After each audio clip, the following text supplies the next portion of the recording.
तो अगर मैं आपसे पूछ लूं कि आपके पास यहाँ पे एक आदमी है और यहाँ पे आपके पास एक टेबल है, तो आप कैसे डिफ्रेंशिएट करेंगे कि इसमें से कौन लिविंग है कौन नॉन लिविंग है। ठीक है, तो आपसे मैंने पूछा तो आप तुरंत बता देंगे कि जो मैन है सर ये लिविंग है और जो टेबल है यह नॉन लिविंग है। कुछ तो ऐसा आपने सोच के बताया होगा कि मैन लिविंग है और टेबल नॉन लिविंग है। ठीक है, तो वही आज वीडियो में जानने वाले हैं बेसिक लाइफ प्रोसेस के बारे में।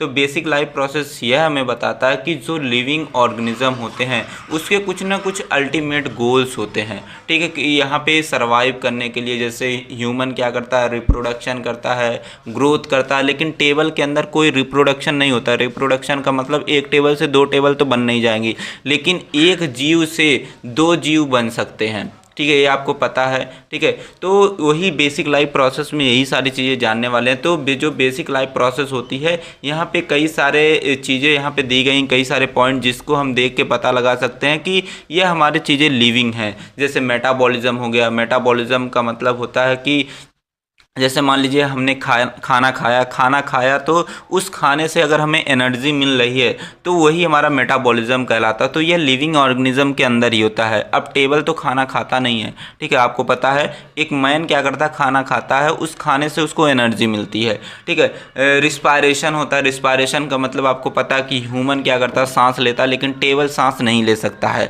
ठीक है, तो इससे भी आप डिफ्रेंशिएट कर सकते हैं कि कौन लिविंग है कौन नॉन लिविंग है। रिस्पॉन्सिवनेस का मतलब है कि अगर मान लीजिए किसी पर्सन को अगर एक थप्पड़ मारते हैं तो वह भी हमें दोबारा एक थप्पड़ मार सकता है। ठीक है, तो यह रिस्पॉन्स दे सकता है, लेकिन अगर टेबल को हम एक थप्पड़ मारते हैं तो टेबल दोबारा हमें नहीं मार सकता।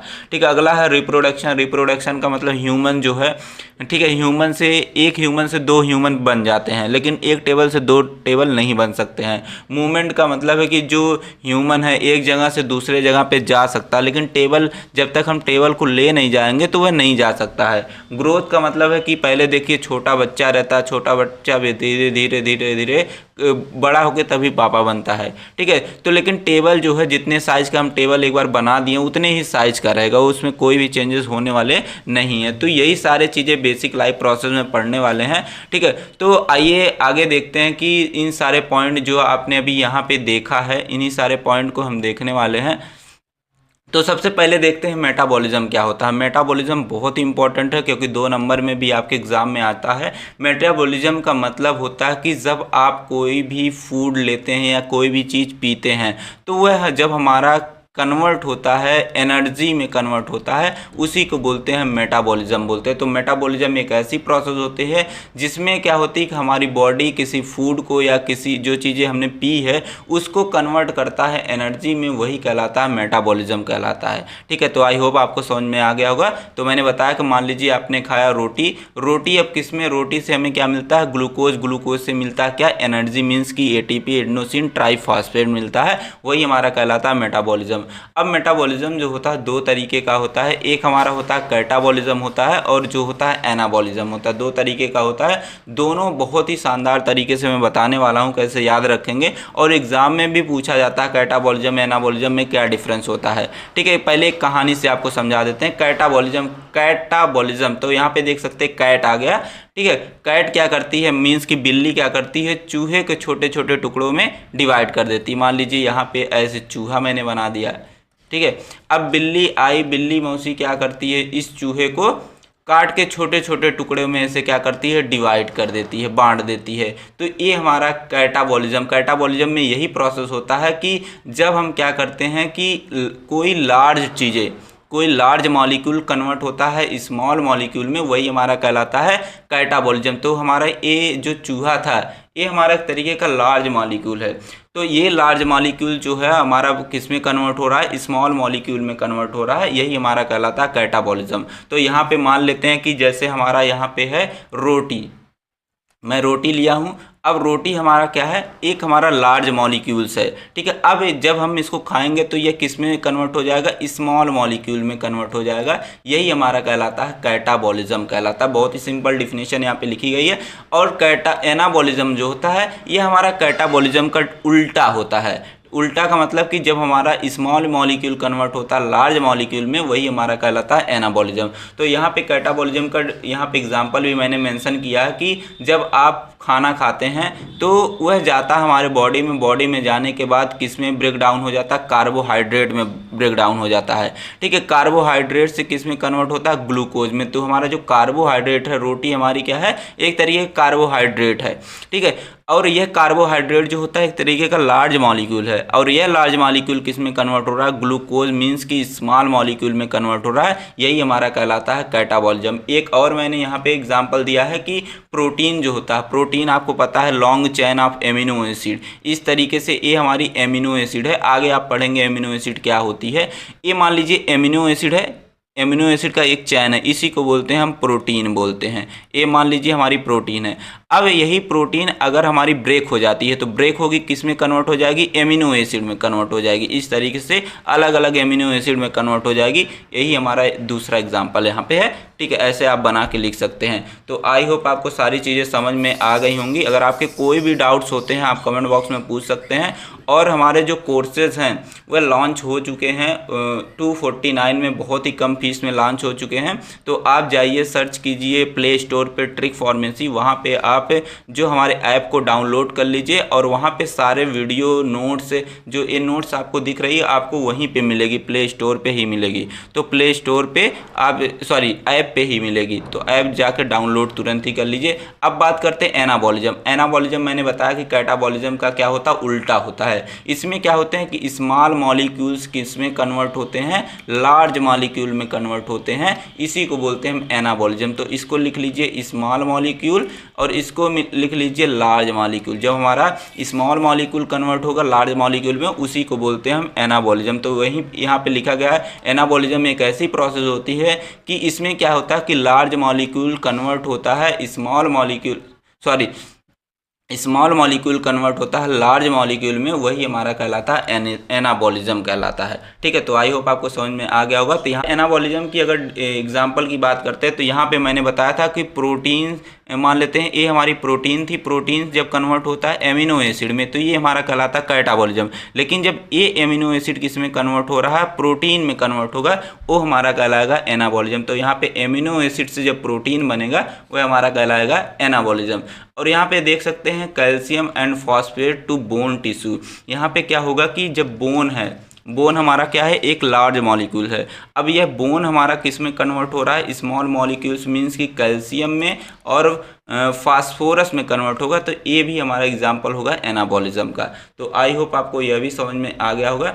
अब बात करते हैं दूसरा जो पॉइंट आता है। पहला आपने बेसिक लाइफ प्रोसेस में पढ़ लिया, मेटाबॉलिज्म पढ़ लिया। अब हमारे यहाँ पे दूसरा जो आता है यह आता है रिस्पायरेशन आता है। रिस्पायरेशन समझते हैं। रिस्पायरेशन का मतलब क्या होता है कि जैसे हम लोग लिविंग ऑर्गेनिज्म हैं, लिविंग ऑर्गेनिज्म जैसे पेड़ पौधे भी लिविंग ऑर्गेनिज्म, हम भी लिविंग ऑर्गेनिज्म हैं। तो हम क्या करते हैं, सांस लेते हैं। ठीक है, लेकिन जो टेबल है, टेबल चेयर ये सब सांस नहीं ले सकते, तो वो नॉन लिविंग है। और हम क्या है, लिविंग है, हमारे अंदर जीवन है, तभी हम सांस ले रहे हैं। तो रिस्पायरेशन एक बायोलॉजिकल प्रोसेस होती है जिसमें क्या होता है कि कोई लिविंग थिंग्स मीन्स कि सजीव जो होते हैं वो क्या करते हैं कि इन्वायरमेंट से ऑक्सीजन लेते हैं और कार्बन डाइऑक्साइड को छोड़ते हैं, वही हमारा कहलाता है रिस्पायरेशन। ठीक है, तो आई होप आपको समझ में आ गया होगा।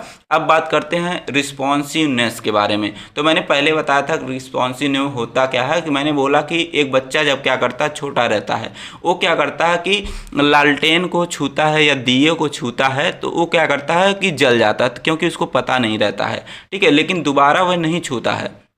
ठीक है, तो रिस्पॉन्सिवनेस एक ऐसी प्रोसेस होती है जिसमें हमारी बॉडी डिटेक्ट करती है और उसके बदले में क्या देती है, रिस्पॉन्स देती है।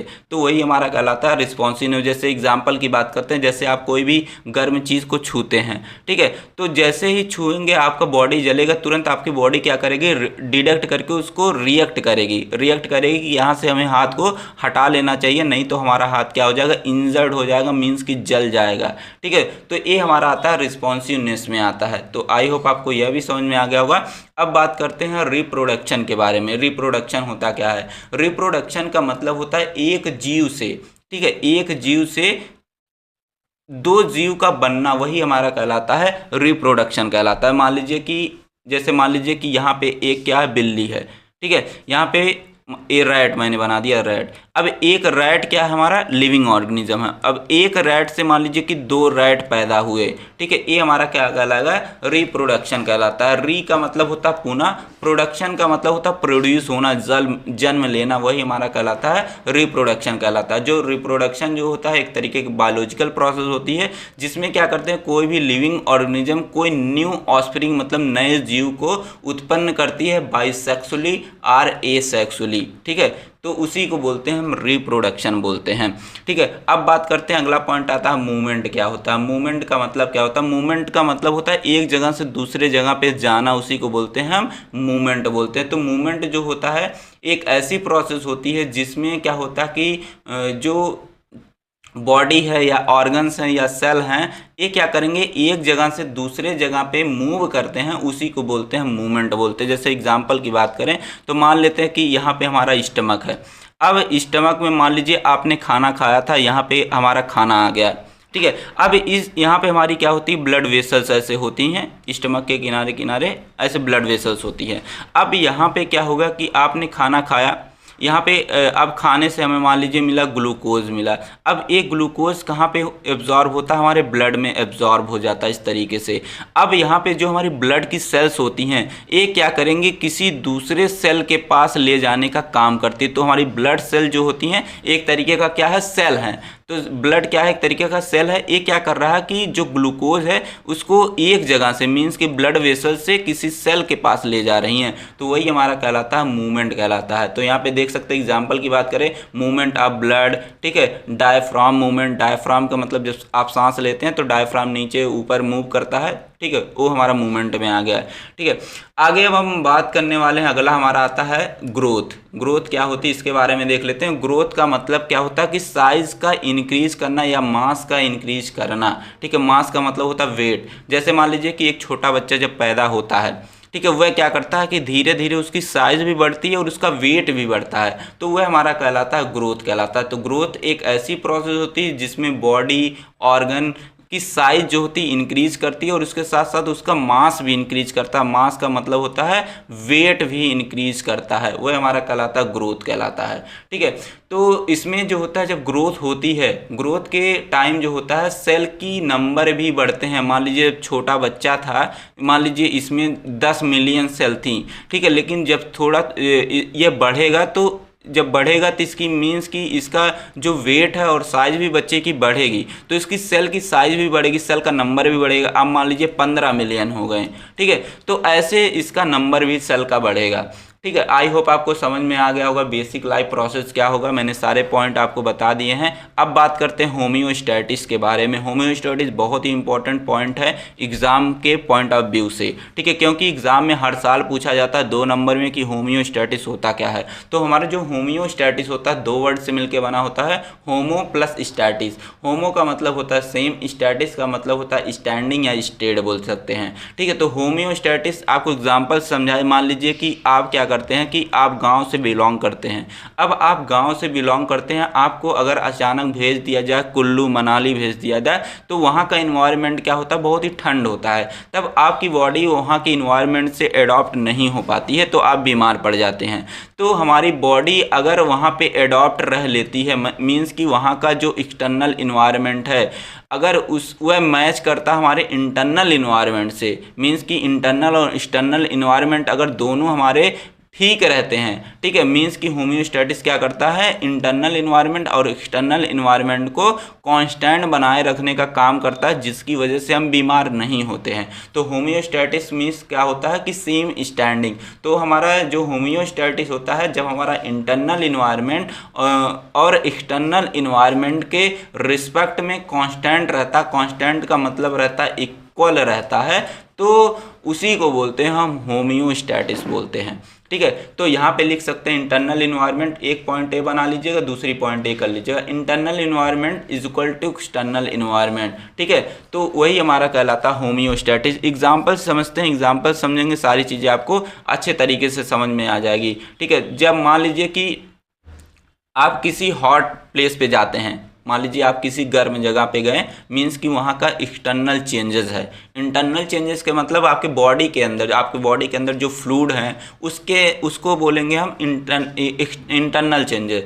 एक्सटर्नल चेंजेस का मतलब होता है बाहरी चीज़ें, ठीक है। तो आप किसी हॉट प्लेस पे जाते हैं, ठीक है, तो आपकी बॉडी क्या हो जाती है, हीट हो जाती है, मीन्स कि टेम्परेचर आपका बढ़ जाता है। मान लीजिए कि किसी भट्टी के पास आपको रख दिया जाए तो आपके वहाँ का प्लेस क्या है, वहाँ का जगह क्या है, बहुत ही गर्म है, तो आपकी बॉडी भी बहुत गर्म हो जाएगी। जब आपकी बॉडी गर्म हो जाएगी तो हमारा होम्योस्टेटिस क्या करता है, तो आपका जो इंटरनल इन्वायरमेंट है, मीन्स कि इंटरनल इन्वायरमेंट का मतलब है कि बॉडी फ्लूइड का जो टेम्परेचर है और बाहर का जो टेम्परेचर है, दोनों का टेम्परेचर को इक्वल करने का काम करता है। जब दोनों का इक्वल रहेगा, ठीक है, तो हमें मतलब कि बुखार नहीं आएगा। अगर बॉडी का टेम्परेचर बढ़ता है तो बुखार आ जाएगा। तो होम्योस्टेटिस क्या करेगा, इंटरनल इन्वायरमेंट और एक्सटर्नल इन्वायरमेंट दोनों को कांस्टेंट बनाए रखने का काम करता है। और एक कांस्टेंट कैसे बनाएगा, स्वेटिंग करके बनाएगा। जब स्वेटिंग ज़्यादा से ज़्यादा होगी तो हमारी बॉडी क्या होती रहेगी, ठंड होती रहेगी, और हमारा जो ब्लड फ्लो है स्किन का वह भी बढ़ जाता है,